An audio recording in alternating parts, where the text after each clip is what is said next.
Going over the most recent poll on my community tab, receiving over 1,000 votes. I'll be covering it when it comes to the Trump economy and how all of you, the viewers, feel about this current Trump economy.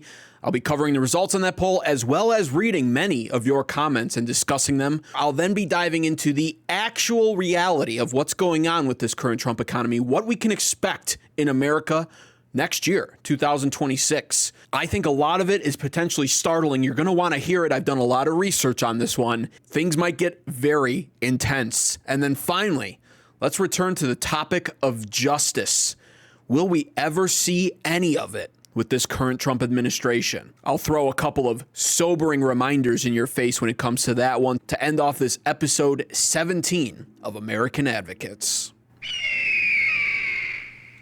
In my most recent poll on the community tabs, receiving over 1,000 votes so far, I asked, how happy are you currently with this current Trump economy? You can see here, out of 1,000 votes, it seems 79% of my community here on YouTube is relatively happy, stating that it seems like things are getting better. Only 14% voted, saying that they've noticed little or no change at all, and then only 7% stated that they are unhappy or think things are getting worse. And to be frank with you, even as somebody who voted for President Donald Trump, I largely disagree with these polling results, just like I have in the past with a couple other polls that I've put up on my community tabs. I do think that there is a massive disconnect happening in American society right now. And the economy is no doubt one of those central focal points when it comes to this massive divide we're seeing. It's a generational divide. But before I go over that a little more, I want to take a look at some of your comments and read some of them out loud to get a general consensus of what people actually have to say beyond the predetermined polling result options to vote on. You can see here, William Lemunion says, things are getting better. Jacqueline Lotes, 5516, says, it's starting to trend in the right direction. It takes time to undo a shit show like the one we took over. Now, here's a commenter I recognize, The Nasty. Thank you for all your support over the past couple of weeks, my man. I appreciate you. The Nasty says, gas is definitely down where I'm at. Most food is a bit cheaper. I hope it continues.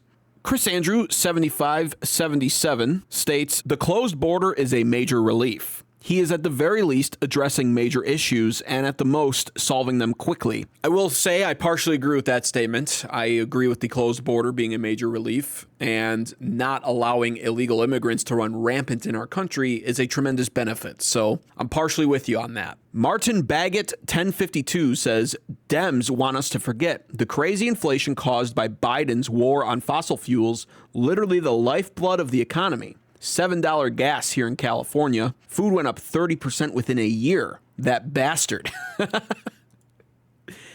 And listen, even though I'm setting up this video to largely disagree with how people voted on this poll, because I do not think that the economy is looking all that much better for the everyday American, I will still, of course, lean into the narrative that things drastically got worse under Biden, because they undeniably did. Things were so bad under Biden that they had to change the definition of what a recession was. On top of that, all of us were paying attention. We all felt our wallets tighten. We all saw the products at the grocery store shrink and go up in price simultaneously, all while the economy kept skyrocketing because the Biden administration continued to print trillions of dollars of new money in order to inflate the stock market to give the appearance of a better economy. I've stated this all the time on this channel throughout the year. I most vividly remember bags of chips getting smaller and staying the same price and then going up. I most vividly remember cereal boxes shrinking. I mean, what they call a family size, or even more insultingly now for cereal, especially giant size, is basically what a large cereal box was just about 6 years ago. It was stupid to witness happen. It's tiny now. It's like starve us and overcharge us. Thanks so much. That's, of course, me being a selfish, entitled first-generation American, because if I'm eating cereal, I'm really not starving, am I? But the main point is that all happened in peak 2022, 2023 Biden presidency era. Inflation shot up to 9.1% on record. Many people insist that the inflation was way higher than that, and that the Biden administration had a whole ploy where they were hiding the actual inflationary numbers. I haven't seen any proof of that. The bottom line is 9.1% inflation is like a crisis level. And the Biden administration just casually took us up to those rates and then changed the definition of what a recession was. And for any Democrat out there to try to defend any of it, is mind-numbingly stupid and not shocking because we're talking about Democrats. Another very loyal viewer, I always appreciate the input of Keystone Liberty 1776 says, so far, 2025 has been a domestic disappointment for the Trump administration. Everything has evolved around foreign policy, Israel, and the Russia-Ukraine war, and most recently Argentina, where the Trump administration gave $40 billion to the government of Argentina. And for what? If this keeps up, the Democrats deserve to win the midterms, and I will not shed a tear in the process. Dude, I gotta say, man, I'm getting closer and closer every day to agreeing with this. It's actually startling because I agree overall. Why is it every time I'm listening to President Donald Trump, he's talking to me about Israel and Ukraine and how we need Chinese college students to come in the hundreds of thousands to help keep our American colleges afloat? I mean, he's out there talking about the H-1B visas and how we need qualified, experienced Indian workers to come into our country to train us stupid Americans. It's just like that messaging combined with the fact that, in all honesty, from what I'm witnessing, I don't know what other people in these comments are experiencing, which is why I'm going to continue reading them. But what I'm experiencing is an economy that has essentially gotten worse under Biden and then basically experienced a slight dip when Trump took office and then flatlined. They keep touting about how stuff is cheaper and how everything's getting better, but all I've witnessed throughout the year, if we go off of, say, the measurement of gas prices, for instance, which truthfully, by the way, is not that important of a topic to talk about. I know people always view gas as one of the holy grails of being able to determine an administration's economic success, but I've never fully agreed with that notion because at the end of the day, how much money annually do people spend on gas? Figuring that most people drive to work and back every single day. They go to the grocery store once a week. They go to church on Sunday. And then maybe what? They go out on a Friday night for dinner. Like, people are not driving around a whole lot. And so most people are filling up their tank of gas once a week at whatever it is per gallon. I would say most people are spending very likely under $2,000 a year on gas, probably even much less than that. It's not a ginormous cost. I think the actual percentage is most people spend only 2% of their earnings a year on gas. It's a nice benefit, but if all you can talk about are gas prices in your administration, you're in trouble. And the thing is, with the Trump administration, they're talking about the lowering gas prices, and that's been partially true. They're not as high as they were under Biden, but they keep talking about them being lower, and at some point, they stopped actually getting lower. Now, most recently, they experienced another dip, so they're celebrating it, but the fact of the matter is we've seen this happen now where it dips lower than it has been in a long time, only to shoot right back up to that regular median price range, and it depends on what states you're in. But, you know, the states that are reporting it where it's like it's anywhere between $3.09 to $3.19 a gallon, or anywhere between $2.71 and $2.79 a gallon. You know, that's what it's been all year long. And so even then, with the gas prices, it really hasn't been that successful campaign-wise or administration-wise because the gas prices have flatlined just like everything else. I'm still waiting on the price of potato chips to go down. I'm still waiting on the price of cereal to drop. They haven't. Most of the prices in the grocery stores, from what I'm experiencing, have not gone down. They just simply have not gone up. Not that much, at least. Then you have beef and coffee that have gone up, in part probably due to his tariffs. So that's where I'm at with it. And it's just like this boomer ideology nowadays that is being followed by all of our politicians, where it's like, we'll just say things are getting better and they'll eat it up by the spoonful. That's what boomers did in the 90s and the 80s. You could say whatever you wanted to them, and because it was on the news, they trusted it and they believed it. And they couldn't even do that much independent research back then to try to discredit what was being told to them, nor did they want to. Boomers have a very head in the sand approach to things. Just tell them everything's okay, pat them on the head, give them some milk to drink, a couple cookies. Let them kick their feet up in their recliner chair after working what they insist is the hardest white-collar job they've ever held. Let them count down the days until they can collect Social Security, and they're all good. They're happy as a clam. Meanwhile, the rest of us, millennials, Gen Zers especially, even Xers are tech savvy to some degree. We just go online and we look up what's happening. We go, okay, so the administration wants to tell us the economy's getting better.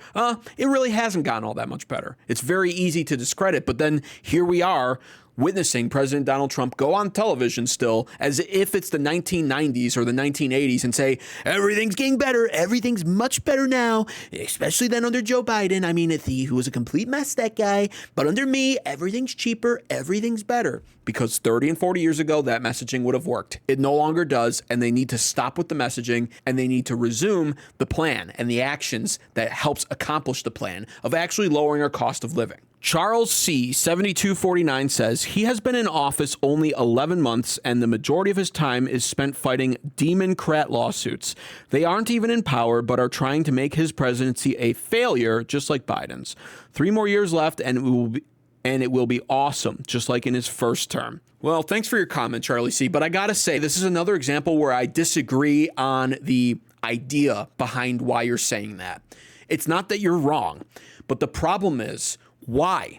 Why? And I'm going to cover this much later on in this episode when I cover the justice element that is missing, sorely missing from this Trump administration, because it is a problem. And I'm going to give you a sneak peek of that coverage right now. Why is the Trump administration, why is President Donald Trump himself specifically even entertaining these low-level district court judges? One of Trump's heroes is Andrew Jackson, the president that I would argue is most famous for essentially telling a Supreme Court justice to fuck off, on record stating something along the lines of, "I have heard that justice's ruling. Now I dare him to come enforce it." That is the exact messaging from the hero that Trump claims he is to him that Trump needs to apply to his current administration, yet he doesn't. And so at some point, you have to start actually holding the current administration responsible rather than falling victim to the classic playbook of, "I can't do anything, the Democrats are holding me up."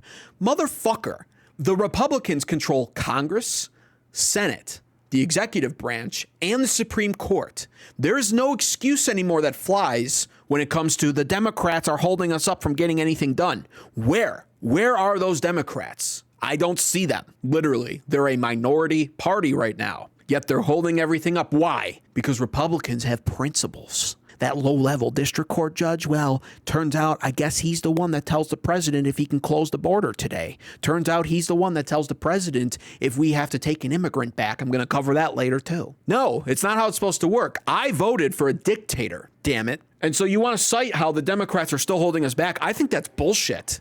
There shouldn't be any reason why they are, other than the Republicans play to lose. And Trump knows how to win.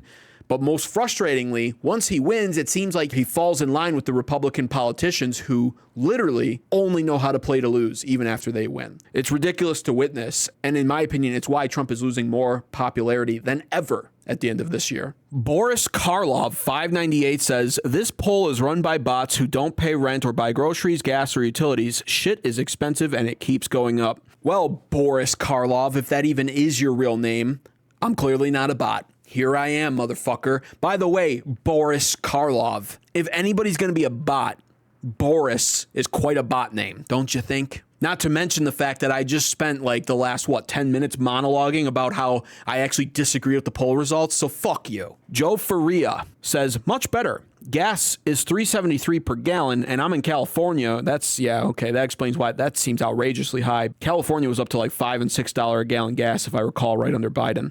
He states, "Where there's almost $2 of just state tax, milk is also under $5, and neither were under $5 for the last 4 years." Well, listen, you're in the most liberal state of all, California, so yeah, you're going to see some price swings that are probably more drastic than other states. That's probably fair. Crossroad 22 says, "It's coming around in many ways, but 2026 is when we will see significant improvements, since that is when most of Trump's domestic policies actually kick in with the big, beautiful bill, and a lot of good tax cuts and big refunds are coming." Well, that might be true from the standpoint of policy and when bills take effect and when we get to see actual results for all of the changes Trump made earlier this year. Yes, I can concede to that point somewhat, but what I will say is stay tuned for the second segment of this episode, because there's a lot of alarming economic data being presented out there where I'm not so sure anymore, man. I appreciate the optimism, though. I hope you're right, and I hope I'm wrong. There's a lot going on right now, and I'm very nervous for 2026. I'll just say that for now. Stay tuned for the second segment of this episode to see why. Joe Mathena, 9789, says, "There's so much to do. Trump is the one to get it done." Maybe. Mr. Kirill D says, "In Southern California, gas prices are lower. Price of food and services is a bit lower than it used to be." Okay. Cali Guy, 1260, says, "Sometimes you have to break a few eggs. President Trump has made the economy better. It just takes time." Cali Guy, I'm assuming, is from California. This guy's from Southern California. What I'm noticing in these comments are the people who are the most enthused actually about the improved economy are from California, which to me, that just makes the most sense. That is like the most expensive state to live in America right now. And so I can see from that standpoint how people think the economy is getting better if you live in the most liberal, idiotic state in all of America. Dana German says, very happy. Better when the people see some hard cash to spend. Yeah, I've yet to see that myself, though, I gotta be honest. Curiosities, spelled with a K, says grocery prices are up where I am and gas is down slightly, but objectively only by a few cents compared to a year ago. However, we've only felt some of the effect of the tariffs. That's true. Also, don't forget the immigration policy, which is taking a lot of labor out of the agricultural, meatpacking, and construction industries. The stock market is being held up by an AI bubble that could burst any time. I disagree with that, actually. They're talking about subsidizing farmers to compensate for the loss of exports, but that's a short-term band-aid. The shutdown fight was over the Obamacare subsidies, and they haven't done anything about that. So, as of now, a lot of people are going to get a rude awakening with their insurance premiums on January 1st. If you think things are better overall, ask yourself why they're hiding the economic numbers. I disagree slightly with what you're saying there. I don't think the bubble is by AI. I understand why people think that. I know there's data out there to suggest that it's all going to come crashing down as AI now is set to hit a wall, an unbreachable wall, it would appear, in advancements. But AI is the future. And so I think maybe in the short term, you see a little bit of a bubble pop specifically around AI. But overall, AI stocks are probably one of the best bets to invest in. I would say tech and energy specifically are some of the best stocks to invest in, regardless of what we experience economically next year. But what I'm saying at this point also is if you're going to invest in the stock market, prepare to be invested for the long term. Now, everything else that you've stated, let's go over it. You bring up some good points when it comes to immigration policy. That definitely is having an effect on labor right now because America got all too comfortable using immigrants and illegal immigration labor to lower costs when it came to not having to pay their workers nearly as much. I mean, they had these people picking out here in the fields in like a modern slavery scenario where they're paying them $3 an hour because they don't know better. It's disgusting, in all honesty. And I don't care if it's some poor farmer who might not be able to afford the labor otherwise. That's on you. That's a bad business model at that point. And I know our farms are important, but I am a free market absolutionist. And so in my opinion, any business that goes out of business deserves to go out of business. And so what we are witnessing is, yes, perhaps the price increases from the tariffs, but that could be a short-term effect that we're witnessing simply because they're losing all of their workers, all of their illegal imported immigrant workers. So I see what you're saying there. I tend to agree with it. Grocery prices are up where you're at. That's another one. That's why I'm kind of upset because I have not seen my grocery prices come down, and it pisses me off every time I go to the grocery store. This is perhaps one of the most important facets of life that the Trump administration could focus on. It's the one that Americans feel the quickest and the most directly. Everyone has to eat. Everyone goes grocery shopping. Everyone has to buy food. And so when those prices don't move, people tend to lose faith in the Trump administration's economic policy. They're not seeing the price decreases that they were actually promised. There's no ifs, ands, or buts about that. Those prices are not down. They have stagnated and in some cases, due to tariffs most likely, gone up slightly. And we have Stephen Wilcox, 3985, who says, it's hard to clean up 4 years worth of shit in less than a year. Boy, oh boy, if you only knew how wrong you were. Not because it was 4 years worth of shit before Trump. You're right about that. But that's going to lead me right into segment 2 of American Advocates episode 17 today, because I've got some potentially devastating news when it comes to the economy next year. I've been doing a lot of research on this topic, and it's not the result that I wanted to see. And the conclusion that I've come to is quite honestly the opposite of the result that I was hoping for. It's all still a prediction, obviously, but I want to lead off by pointing to this post by Gallup right here. Mid-season change in Americans' holiday spending plans. Americans now estimate they will spend an average of $778 on Christmas or other holiday gifts. This is down $229 total dollars from October's $1,007 estimation. And you can see what they've been tracking here is the October to November spending estimate from Americans, and it's dated by year, by the way, 2006. Now, this number does have a tendency to go down as we more realistically get closer to Christmas, but the number in 2006 was $907 in October and then down to $826 in November, an $81 change. 2007 was $909 to $866, a $43 change. And you can just keep going with this. all the way down the list to where it seems like in 2025, people were more optimistic than they had been in most of all of these prior years. People were estimating they were going to spend $1,007 in October, only to come back a month later and say, actually, it's more realistically $778, which is one of the lower numbers on this chart in November. A $229 change, which is the highest change you can see on this chart. This is not a good sign. But if you're thinking to yourself, why should I care about what Americans are estimating for themselves to spend on Christmas and the fluctuation change of that estimate month to month? Fair point. Let me point out something that's more alarming. The amount of job growth, seasonal especially, but otherwise as well, that we're not seeing grow during the holiday season. Very atypical. And it shows this year's holiday hiring will be, wait for it, it's going to be at the lowest level in 15 years, holiday hiring? Correct. That comes from the National Retail Federation. They say retailers will hire between 265,000 and 365,000 seasonal employees for the holidays. That compares with a greater 442,000 last year. Why the slowdown? Well, the group says this is indicative of a softer job market, as well as companies being able to be more efficient because of artificial intelligence. That is not a good number. And there's a whole caveat of things happening currently in our American society and economy that are influencing why this is happening. AI definitely is largely to blame for this. That much is certain. I have personally, in my personal life, seen AI replace jobs now on several different occasions. And, you know, it's on the Trump administration to figure this out, and I've seen them not take a single step towards regulating AI. That'll have to be a different video for a different day, though, however. But what I want to focus on is the economy right now and how it's showing early signs already of a recession. We are currently in America on the path towards a recession, in my opinion, that I predict very likely could hit us around January or February. Right now, Christmas and the excitement of Christmas and the increase in spending, even if the spending is lower than projected, even if the spending is less than in prior years, it's going to be a massive influx. The economy is going to look stronger than ever to some degree. It's going to look hopeful. And then January is going to come, and nobody spends anything in January. And that's going to lead us right into a recession in February. I'm just predicting that now. I've mostly been correct with my predictions on this channel. This one's a tough one to predict. The economy, you never know what kind of a rabbit Trump's going to pull out of his hat. He's been good at that. But on paper, what I'm seeing is recession, February. But it gets even worse than recession talks for February, and I'm going to explain to you why right now. Because if you think a recession is scary, wait till you hear what I think is going to happen at the end of 2026 or at the beginning of 2027. Because you see, the national debt of America is something I've been studying very intently this past year specifically.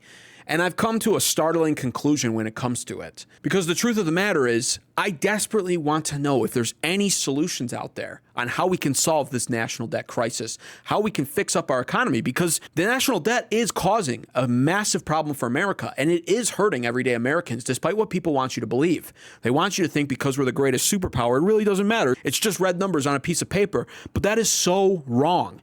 And we must address the situation with the national debt or risk devastating consequences. And the biggest problem with the national debt is quite honestly the fact that we have now gone through over 55 or 60 years or more as a nation of reckless debt management by our elected politicians, presidents, and Congress alike. It's disgusting, actually, when you look at the historical trends of all of it. Now, I'm not going to go back all 55 years. It would simply just take too long video-wise, but I'm going to start with George Bush. January 20th, 2001, President George Bush takes office with the national debt at $5.73 trillion.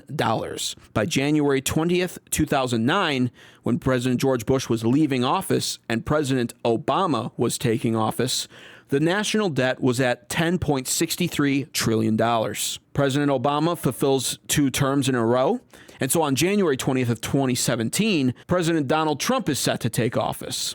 And when President Donald Trump takes office, the national debt is at $19.95 trillion. Obama almost doubled it, just like Bush before him doubled it. And then you have January 20th, 2021. President Sleepy Joe falling up the stairs, Biden, is set to take office after Trump's first term. And the national debt had gone from $19.95 trillion to $27.75 trillion.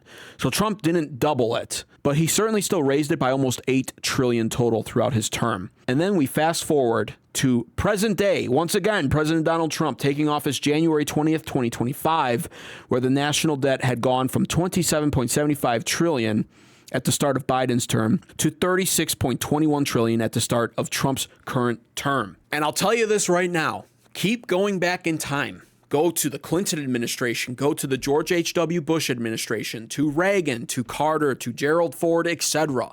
And it does not get better. The only thing that looks better is the lower national debt number, which makes you then very frustrated at the idea that these presidents just continually took our national debt number for granted. And there's all kinds of arguments to be made. Well, Congress controlled the purse for a lot of these presidencies, so they were directly influencing it. And that's probably true. But at the end of the day, it's the president's name and his legacy that is associated with his terms. So I strictly am viewing it off of a presidential legacy perspective.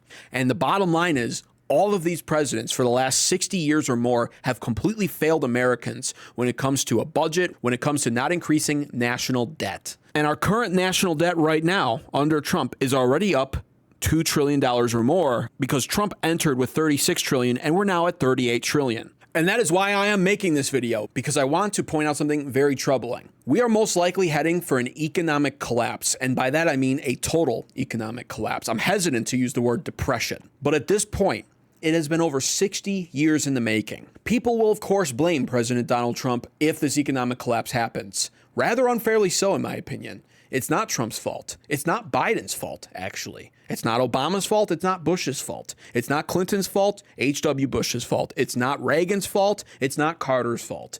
It's not Gerald Ford's fault. It's all of their faults, collectively. Really, that's what it is. And you can take the pie chart and you can try and slice bigger slices of the pie and say, well, Trump owns this big of a slice and Biden owns this big of a slice and Bush only owns this big of a slice because he was in a war. It doesn't fucking matter. What matters right now is we're on the verge of an economic collapse and nothing is being done about it that's appropriate. Even worse so, nothing can be done about it. I hate to sound like a doomer and blackpilled here, but that is what I'm going to demonstrate to you right now. We're in a damned if you do, damned if you don't situation. Because like I said, our national debt is over $38 trillion already. It's gone up over $2 trillion under Trump this year alone, and it's going to continue to go up over $2 trillion each and every year. That's $4.25 million a minute, $250 million per hour, and $6.12 billion per day. Those numbers are staggering. We go into debt $6 billion a day. It's astronomical. I literally can't wrap my head around that number. Worse yet, our interest on this debt is $1 trillion. And so that's really putting us in an even worse situation because $1 trillion in interest is more than what we spend altogether on our national defense budget. And that national defense budget was just raised the other day to $900 billion. We still outspend our national defense budget in merely interest alone, not even on paying back the principal. And so this is why I am convinced a recession is coming in 2026 and there's nothing Trump can do to stop it. Social Security spending, for instance, is $1.4 trillion annually. Medicare spending is $1 trillion annually. Our national defense budget just got increased to $900 billion annually. By the way, we're still giving money to Ukraine and Israel. Isn't that wonderful? And on top of it, our interest payment on our debt alone is also $1 trillion. When you add all those numbers up, you literally come to a figure that's over $4 trillion a year in spending. And worse yet, our total federal revenue is only at $4.5 trillion per year. And it sounds crazy to say we're only at $4.5 trillion per year in total revenue. But truthfully, I get to actually say that because when we're spending over $4 trillion per year, in all of these programs and on interest alone, we are literally spending almost the entirety of our nation's revenue on four main things. One of those things literally just being interest on our debt, which now literally is eating away at pretty much 25% of our total annual revenue. And so do you see the problem with this? Do you see why I'm starting to think that the economic crash is coming? Do you see why it seems like nothing can be fixed? When all is said and done, we have considerably less than even $500 billion to then spread thinly across all other government institutions and programs. I mean, our veterans. You ever wonder why veterans are homeless? This is why. And so what are the obvious answers here to solve this national debt crisis? None of them are good, to be frank. Cutting Social Security, for instance, would be a great option. And I know if you're a boomer, you're clutching your pearls hard on that one. I put money into that one, damn it. I was promised my Social Security, so don't you dare touch that. I'm just saying $1.4 trillion in spending annually on Social Security, a flawed and failing government program. But now let's give the even older people a heart attack by stating that the next most obvious answer, which is true, would be to cut Medicare. Oh my goodness, though, I need the government to keep me alive. Ah. And after that, spending less on our national defense is actually logically one of the other solutions. But of course, there are so many obvious problems with all of those answers. If you cut Social Security and you remove it entirely, like I actually think we should, well, you lose the boomer vote. The crusty old boomers, most of which are liberal anyway, most of which are despicable in my opinion, most of which are the reason we're in this economic mess to begin with, because collectively they rightfully share the blame in tanking the American economy, drag racing across it for their own gain, knowing full well we would end up in the result that we're in right now, and that the younger generations, millennials and Gen Zers, and Gen Alpha, which is coming up soon, is collectively fucked. Do they give a shit? No. They want their Social Security, they want their retirement, and they want to hit the deceased line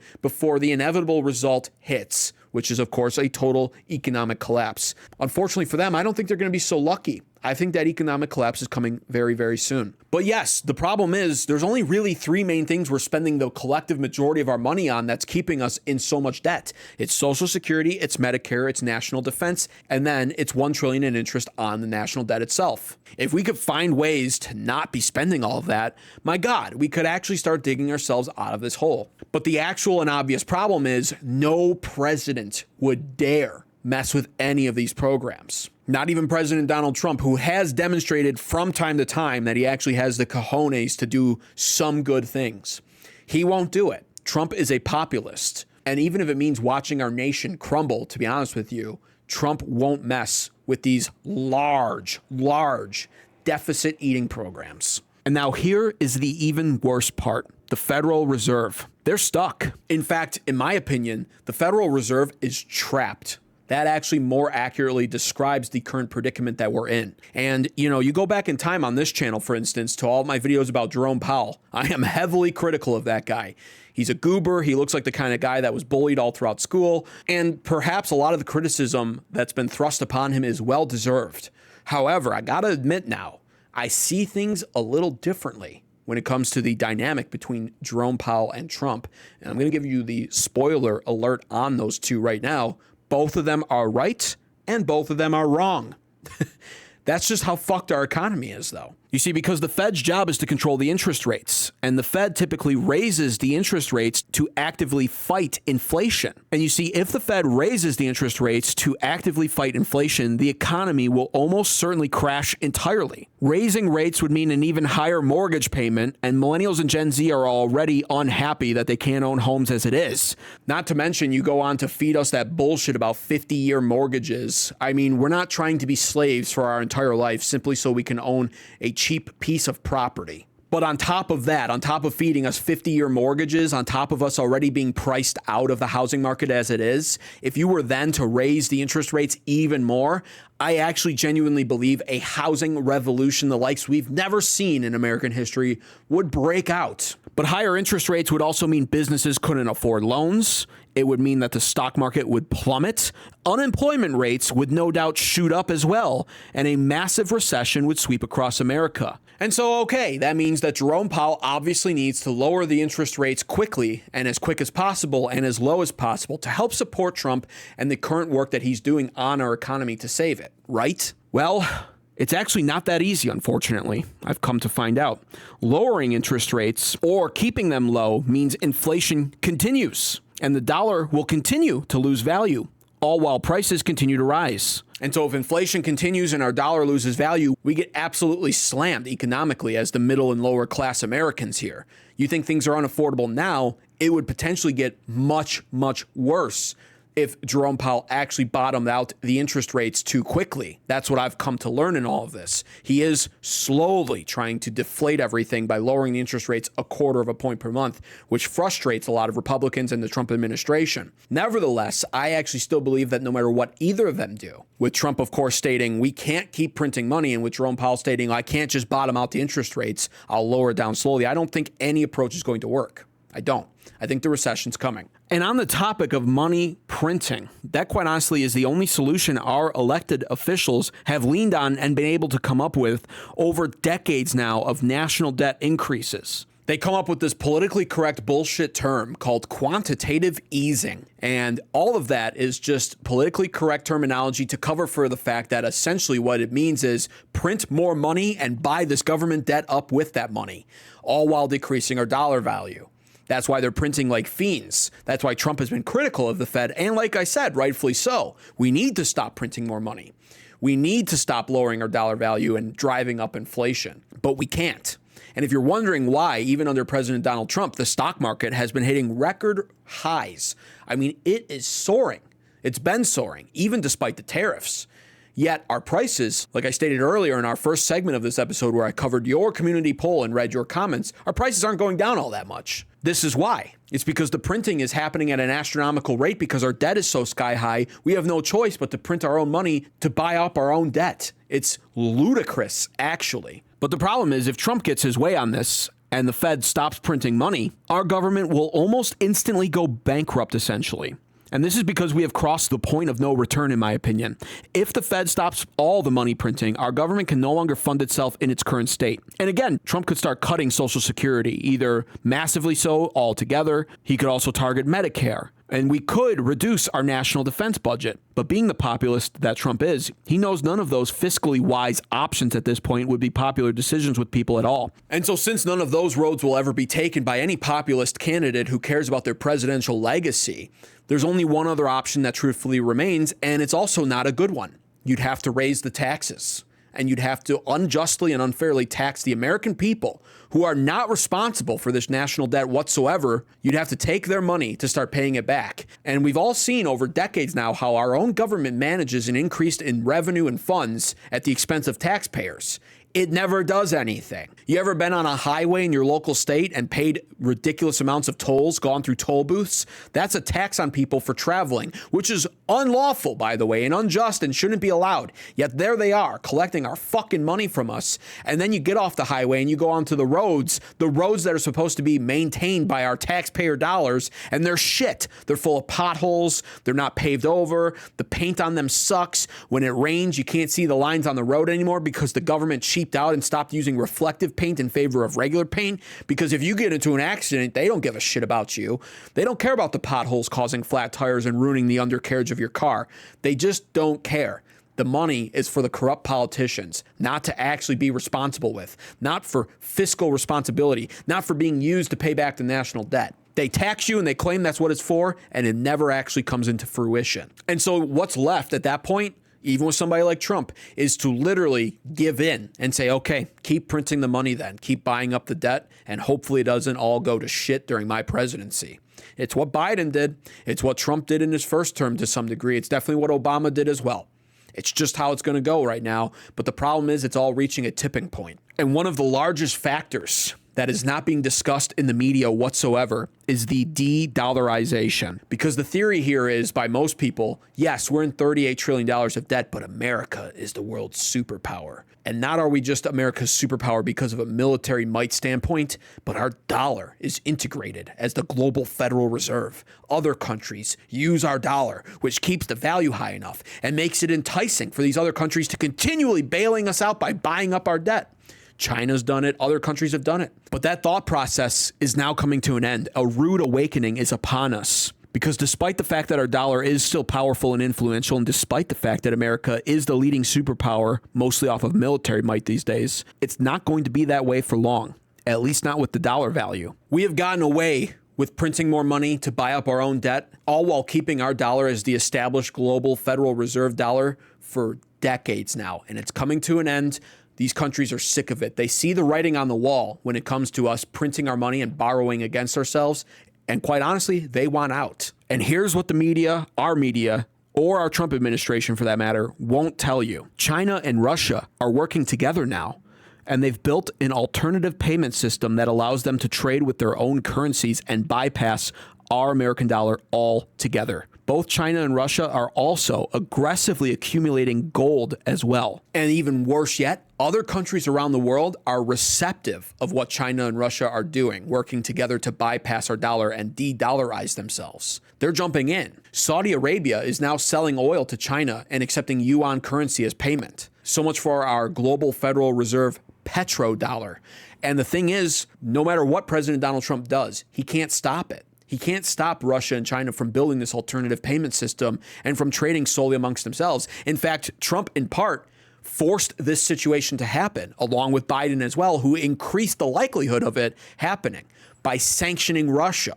And Trump also can't stop Saudi Arabia from accepting other currencies for oil, like the yuan. Nothing can be done about this, and it's past the point of no return. And when you really think about it, what incentive is there for other countries nowadays to stay on our dollar and to stay using our dollar when essentially we convince them to buy our debt, and then when these countries do something we don't like, we threaten them with massive sanctions and essentially unfairly assume control of their financial circumstances and tell them, oh, well, that debt you bought from us doesn't matter anymore. We're not going to trade with you anymore. We don't really give a shit that you bought portions of our debt to help bail us out.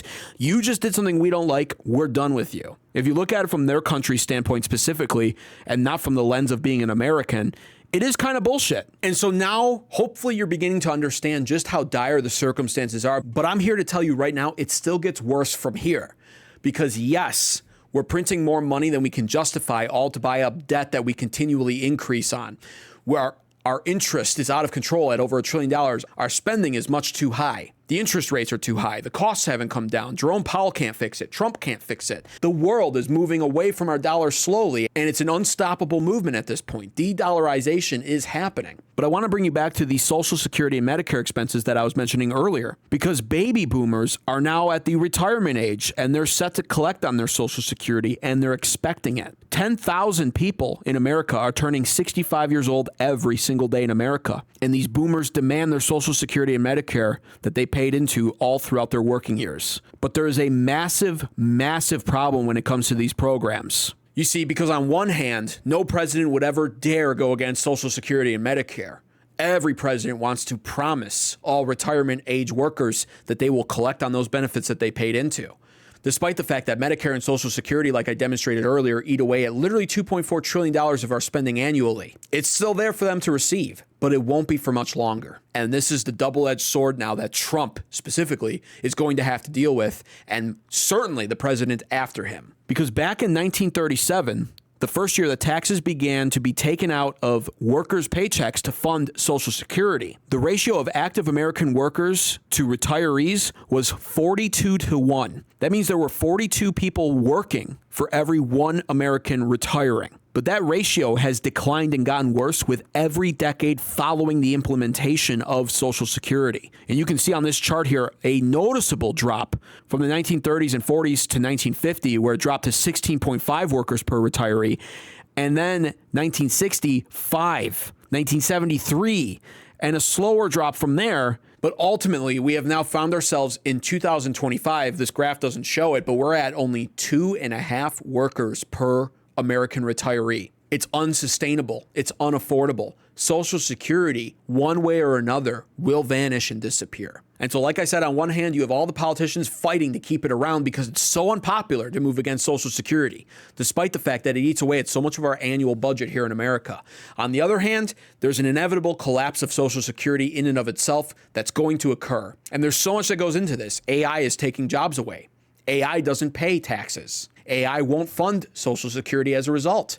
AI actually costs money. But on top of it, you have disenfranchised younger generations. You have less jobs than ever. Those jobs are being handed away to immigrants. Immigrants aren't always on our taxing system right away. Illegal immigrants aren't on our taxing system at all. And so it's the perfect shitstorm that we're witnessing right now. And this is the problem with socialist ideas like Social Security. People should individually be ultimately responsible for their own retirement funds and money. When you bank on and even force everyone to be responsible for each other, it inevitably always fails. And make no mistake about it, Social Security is socialism, which is why I find it so ironic that the cranky, miserable, crusty, stupid boomer generation is screaming down from their houses that they own to the Gen Z and millennial generation who don't own homes for voting in people like Zohran Mamdani, a socialist. They want to talk about the evils of socialism and preach to us and lecture from us from their financially insulated lives and their houses, their privileged lifestyle that our generations will never get to live. They can't understand why socialism is on the rise here amongst the youth, something I don't support, by the way. Nevertheless, I fully understand it. All the while, the The boomers are the generation that have lived long enough to benefit the most from socialism. Now they're insistent upon being the ultimate beneficiaries of that, despite the fact that they know it will destroy our country. Because make no mistake about it, this graph right here demonstrates to you that they've always known that this was set up to fail. These numbers weren't a secret up until recently. They've been tracked diligently, decade by decade. The declining birth rates alongside now AI, which is magnifying the problem, are the reasons why Social Security is ultimately going to go bankrupt. It's a lose-lose situation no matter what you do. And just like everything else, it seems like at least some of the boomers will at least gotten their pay out of it. They'll at least have won long enough to be able to retire and then die. But the young generations are absolutely fucked. And so when you factor all of this in, you realize what we're dealing with here and why I think not only a recession is coming in February of next year, but I actually think it's all going to come crashing down during Trump's term at some point, very likely at the end of next year or beginning of 2027. Very bad timing for midterm elections, by the way, and even worse timing for the 2028 election up and coming. If it all comes crashing down, the Republicans and Trump will take all of the blame, even though technically they only deserve their share of it. The American recession seems inevitable, and the economic collapse seems very likely. What is President Donald Trump doing to hedge his bets? What is he doing to try to stop it from happening? What's he doing to actually improve our economy?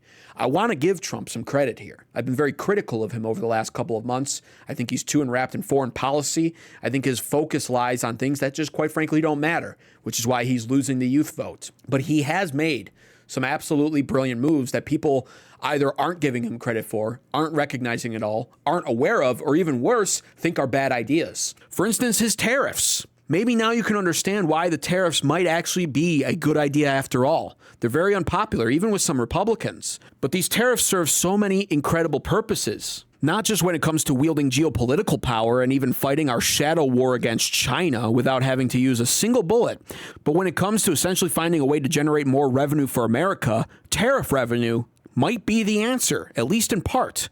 That is literally revenue we could use to fund our government or pay down our national debt. And of course, people with a PhD in Google economics will tell you that the tariffs are simply just a tax on the importer, which is then passed down to the American buyer, us, the middle class and the lower class. That's really only a half truth.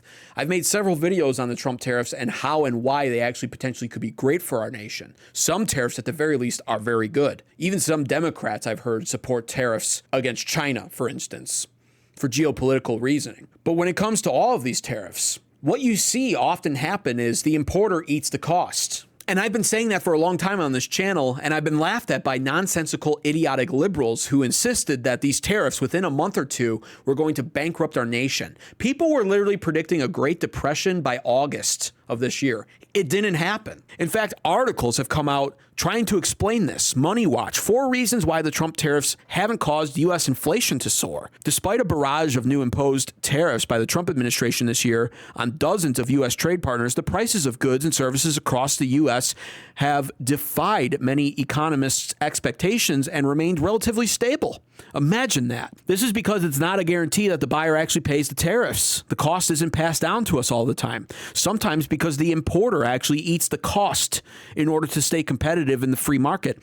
And other times, it's actually because the importer doesn't even always have to be the one needing to eat the cost. Sometimes it's the overseas manufacturer who is so worried about losing access to the American marketplace that they wind up absorbing the cost before even selling their goods to the importer. All of this to, of course, entice the importer to keep ordering from them. On top of that, the Trump tariffs were implemented with the promise that if the manufacturers move their manufacturing onto American shores, that they will not be required to pay any of the tariffs. The incentive here being, of course, that domestic manufacturing gets ramped up drastically, which is sorely needed in America.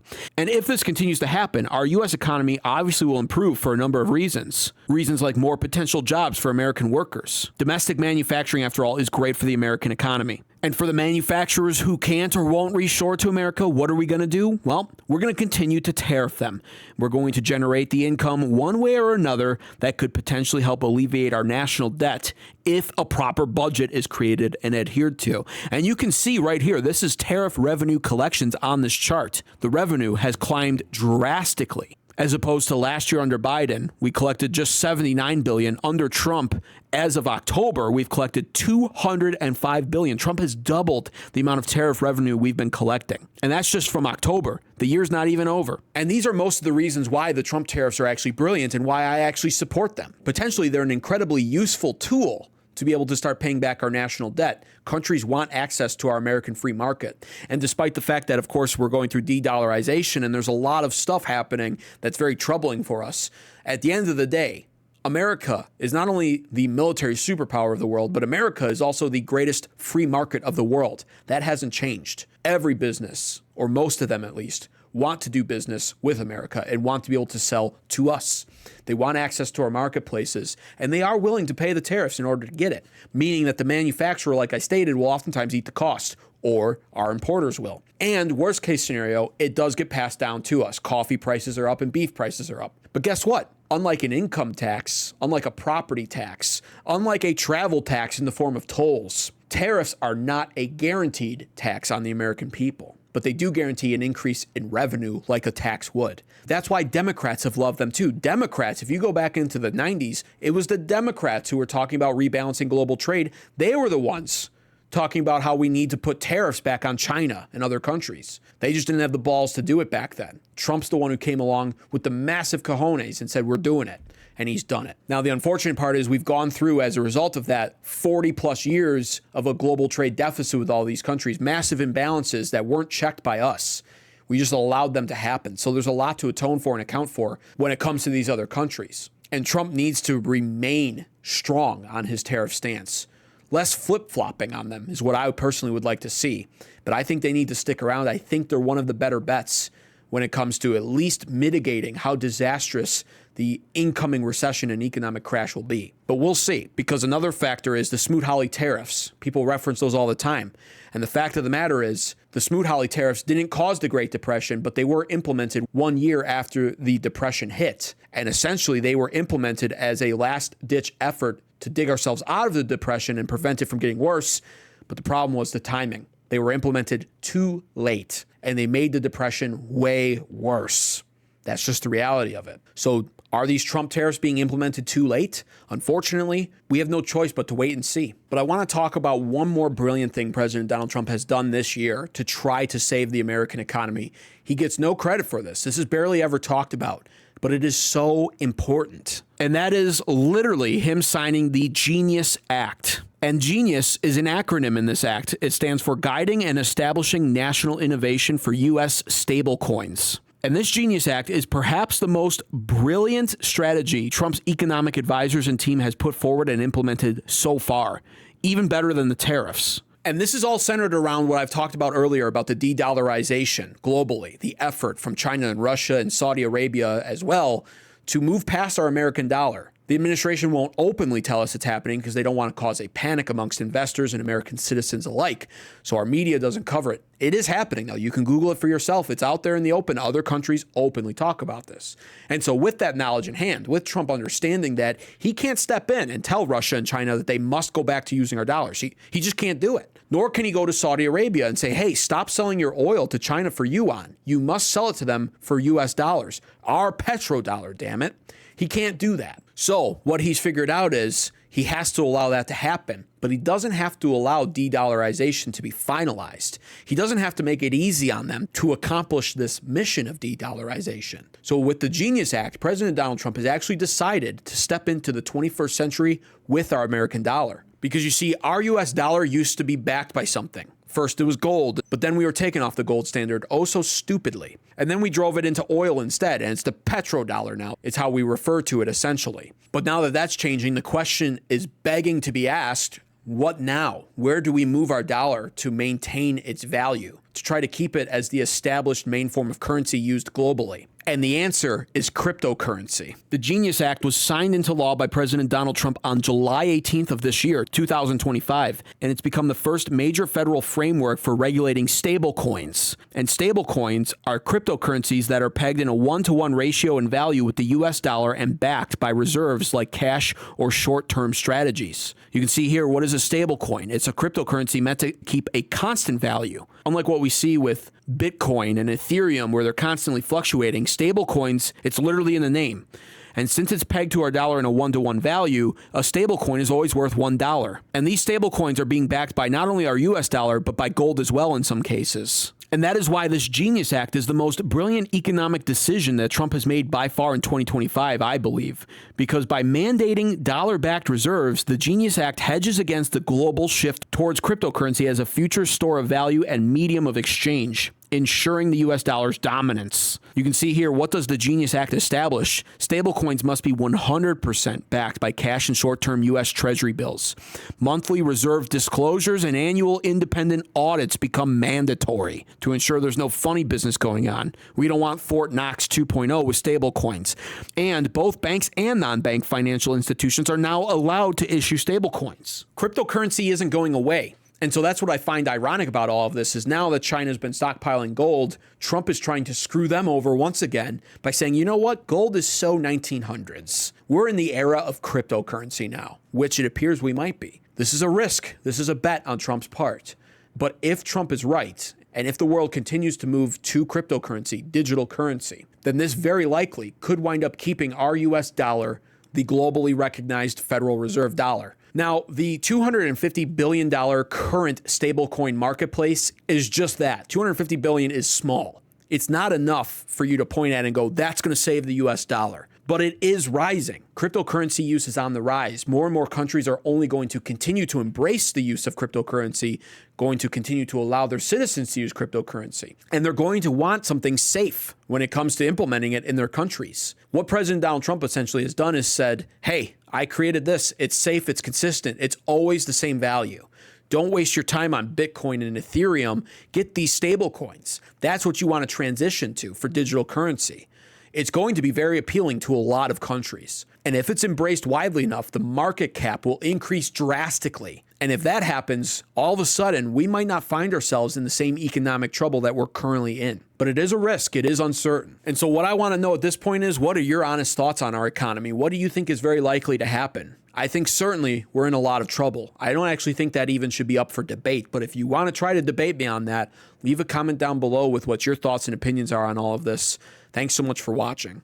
We're going to move on to the third segment, the final segment here. Some absolutely outrageous news hitting my radar today. Obama judge issues a preemptive order preventing Kilmar Abrego Garcia from being arrested. Judge Paula Zinnes, if that's how you say the name, I don't even give a shit how to pronounce it, issued a surprise temporary restraining order blocking the Trump administration from taking the so-called Maryland man back into custody. ICE had directed Abrego Garcia to report to its Baltimore office at 8 a.m., prompting his lawyers to file an emergency motion claiming he would be re-detained. Just for reference, too, I want to show you, this is a photo of the judge that made that ruling. I don't think anybody's going to be surprised on the appearance of this judge, an Obama-appointed judge who has decided to make an illegal immigrant unarrestable, essentially. But what I really actually want to do here is I want to point something out that I am sick and tired of dealing with as a Trump voter, as somebody who is a far-right conservative. I am sick and tired of this Trump administration being so cucked when it comes to wielding power and getting results that the American people actually want. I've made several videos on Kilmar Abrego Garcia. I am not going to go over the rap sheet of his criminal history, but he is a proven, without a doubt, wife beater. That's on criminal record. He is essentially a proven illegal immigrant in our country. That's on record. He crossed the border illegally. He's even admitted it before. And yet somehow, despite the fact that, again, the Trump administration controls Congress, the Senate, the Supreme Court, and the executive branch via President Donald Trump himself, somehow the Democrats have managed to overrule the fucking president of the United States. They've managed to not only get Kilmar Abrego Garcia undeported, forcing him out of El Salvador and allowing him back into our country, a criminal wife beater back into our country, possible human trafficker, this guy, back into our country. But now on top of it, they're making him unarrestable? Are you fucking kidding me? In what world is this happening and allowed to happen? This is ridiculous. Who's the president here? That's what I ask you.